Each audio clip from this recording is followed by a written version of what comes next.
Script a été créé il y a une dizaine d'années de l'union de deux architectes passionnés d'architecture, de peinture et illustration.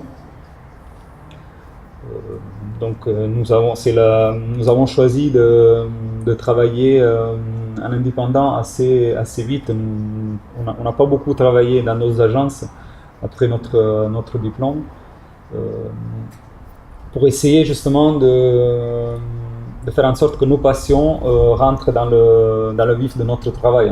Depuis le début, le nom de notre agence c'était Script Architecture et Art Graphique. Donc ça a toujours été à l'intérieur de notre idée, de notre projet de travail, de s'occuper de cet aspect important du dessin en fait essentiellement, qu'on considère une partie importante et fondamentale de notre métier, mais qui n'est pas la seule. Le métier est beaucoup plus complexe. Donc le fait de s'imposer déjà dans le nom de l'agence d'une attention à ça, ça voulait dire quelque chose. C'est un fondament en fait de nos intérêts. L'objectif c'était justement celui d'arriver à transporter nos intérêts et nos passions dans notre travail au quotidien. Mon associé est à l'origine des outils produits à l'agence pour communiquer. Donc, sa passion vers l'illustration et le livre d'art, elle s'est reversée dans la production d'une série de petits objets qu'on utilise pour communiquer avec nos clients et qu'on utilise aussi pour développer le projet à l'intérieur de l'agence.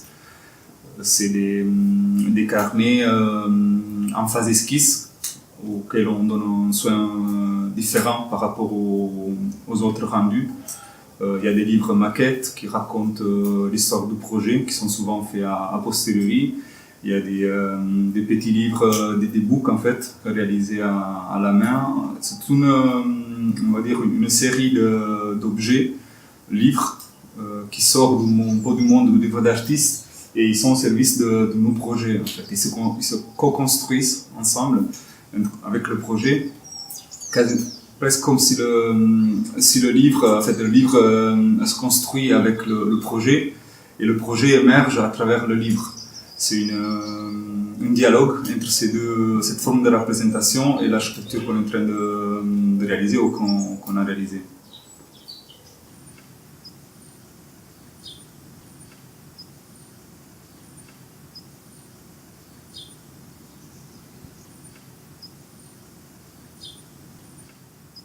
Ça c'était le carnet, on faisait comme carnet d'esquisse.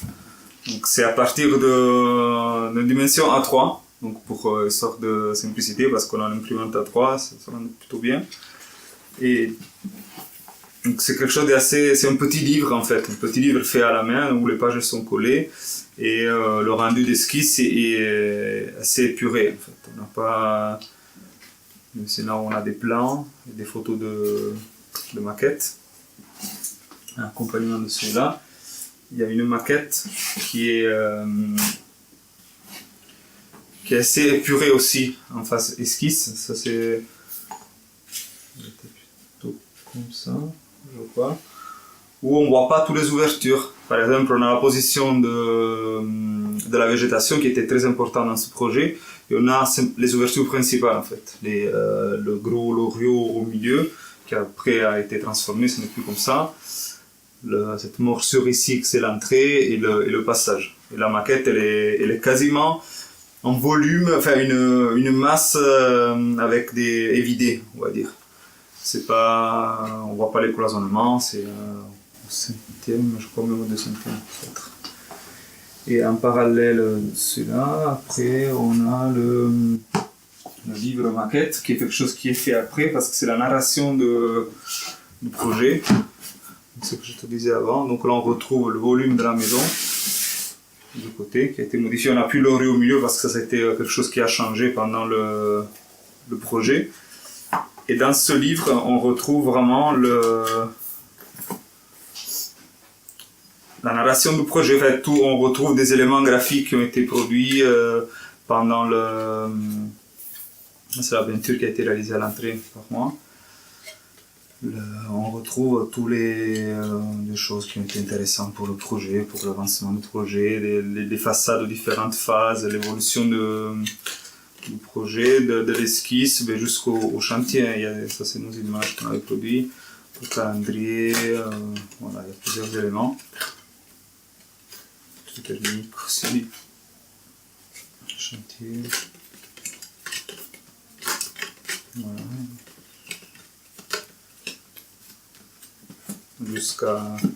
Jusqu'à la fin.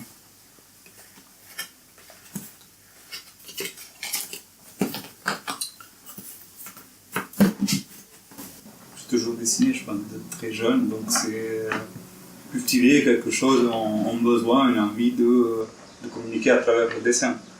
Donc après, de communiquer ou pas, c'est-à-dire que ça peut pas être, ce n'est pas forcément très direct, c'est une nécessité à la base. Faire de la peinture, faire du dessin, dessiner, c'est quelque chose de thérapeutique aussi, hein. Ça te calme beaucoup, enfin ça me calme beaucoup, ça me met dans un bon état d'âme. Après, combien de ça rentre dans l'architecture qu'on produit, je ne peux pas le dire avec une évidence. Voilà.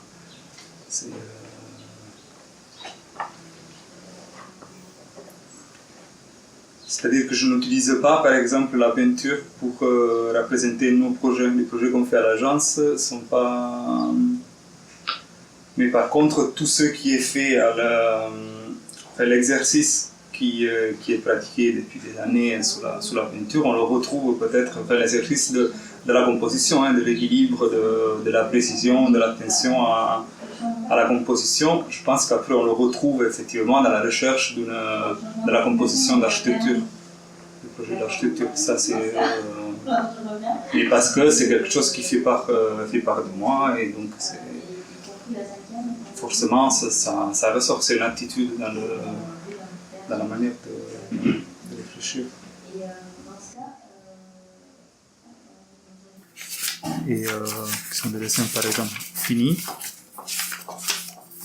c'est des croquis qui après seront ou pas utilisés pour faire des peintures. Et après tu as du texte, des annotations évidemment, c'est un carnet de voyage, un carnet tout court. Et après tu as des dessins de compréhension, c'est-à-dire de projets sur lesquels on travaille et où on a besoin de dessiner des détails par exemple, pour communiquer avec les entreprises ou pour que simplement soit clair dans notre tête. Donc dans le cahier, du coup tu retrouves du texte, des dessins, de lettres, donc du graffiti si tu veux, des volumes plus ou moins vrais, parce que c'est beaucoup plus immédiat pour moi de dessiner sous mon cahier quand j'ai besoin de comprendre l'architecture qu'on est en train de développer, que d'aller faire une 3D ou voilà. Après ça devient plutôt une recherche de volume et de forme qui est complètement dissociée de l'architecture. Enfin, ça peut peut-être en quelques cas la nourrir, mais certainement ça la nourrit, mais de manière assez inconsciente. Il y a des détails, je sais pas, ça c'est un exemple. Détail des poteaux. Au plafond, c'est vraiment le dessin qui est un exercice plastique et de volume, de structure et de composition. C'est un exercice de composition, et le dessin de compréhension. Prendre des photos, même en voyage, je pense, je sais pas si on fait de plus en plus on a toujours fait des voyages d'architecture dans les années d'école, mais si en voyage tu fais que des photos, tes souvenirs resteront dans les photos. Il faut prendre le temps de s'asseoir, regarder et dessiner. Et s'ils font pas ça, je sais pas, je trouve qu'ils ratent quelque chose. Ils ratent d'une façon, de toute manière, un exercice à l'attention, enfin une capacité de regarder, d'être là et d'intégrer parce que tu regardes avec tes yeux. Et quand tu le redessines, il te reste encore plus imprimé dans ta tête.